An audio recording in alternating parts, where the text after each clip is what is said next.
Forensics and people involved with managing the deceased. What's the weirdest cause of death you have come across? A teaching case, death by bull. A woman was found dead in a pasture, trampled by a bull. Well, if you underestimate cattle, that can happen. But she was the farmer's wife, so she knew the animal was aggressive, and everyone else in the village knew that too. The neighbors also said that he was never kept in the pasture because you couldn't see all of it at once. Yep, the farmer murdered his wife with a bull as a weapon, put him in the pasture without her knowing, then sent her out there for some errand. Had a sad one where a guy tried to hang himself from a third-floor balcony. The rope broke and he fell and impaled himself on fence spikes. A lady walking her dog hours later thought he was a gruesome Halloween decoration until she noticed leakage from the poor guy. Security camera footage from all across the street showed he was alive for a while before he bled out.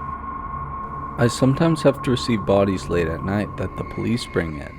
The weirdest one I've had was a guy who was living in his ex-wife's garage without her knowledge. She never went in there except for when a scrap metal merchant knocked on her door asking if she had anything for him. She suggested that they try the garage, where they discovered a rank smell and a decomposing corpse wrapped in blankets. She was initially a suspect, but it turns out that he had been suffering from cancer and had died of cancer whilst wrapped in the sheets. We also had a little girl a couple weeks ago who swallowed a battery from a remote control and died when the acid burned through her stomach and caused internal bleeding. First responder, I've been to multiple suicides where the person had to shoot themselves more than once in the head. One guy was still alive for about 15 minutes after we got there, but there was no saving him. My great-great-grandmother died after being cut nearly in half by a lumber saw in the 1930s. She was wearing a scarf or something when she took her son, my great-grandfather, some lunch, and her scarf became caught on the saw and pulled her down. They turned off the saw quickly enough and she lived for a while afterwards. A while here meaning hours or days, I can't recall, but less than a week. My understanding is she walked to the car that drove her to the hospital, but there was obviously nothing they could do for her. We had a guy that died from multiple stab wounds to the chest, which isn't all that weird, except the wounds were all oddly shaped. It turned out that the guy recently divorced his wife because she developed a massive meth addiction and had moved out because she was psychotic. But she found out where he lived, broke in and stabbed him to death in his sleep. The guy was an avid collector of weird, goofy fantasy knives, one of which was used in his murder. His ex-wife decided to keep the knife afterwards and was arrested when the knife and his blood were found in her kitchen sink. Not a forensics, but when I was in elementary school, a girl had fallen and hit her throat onto the bathroom sink's sharper edge.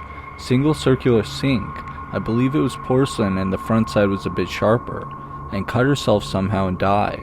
I recall somewhat sneaking into the girl's bathroom to see what all the fuss was about.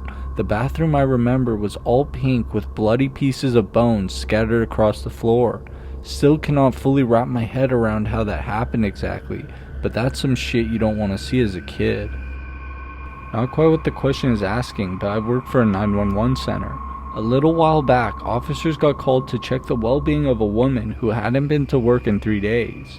They arrive, find an overweight female down on the ground, discolored and without a pulse, surrounded by squalid living conditions and a pet cat wandering her apartment. Officers call in asking for an ambulance to their location. No need for lights and siren. I put in the call to fire dispatch and they let me know by policy we have to go lights and siren anyway. I advise the officers and continue with my other work. About 15 minutes later, fire dispatch yells over to me.